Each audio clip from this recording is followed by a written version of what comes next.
Hi loves! Dahil nga sharing is caring, meron ako i-share sa inyo na meron na tayong locally made na sea moss. Ayan, ito ang Uncle Bob's. Ayan, kung hindi nyo pa alam kung ano ang sea moss, guys, it contains 92 essential vitamins and minerals, enhances gut health, balances hormones, promotes weight loss, and boosts natural formulation of collagen.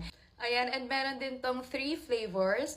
This one is the unsweetened. Wala siyang flavor. Meron din silang mango, sugarcane, and ginger lemon. And pwede nyo rin siyang isama sa coffee, sa tea, or sa water lang. If hindi nyo siya kaya i-take direct. So, kailangan lang natin mag-take ng 2 spoons every day. So, ayan, ito try natin.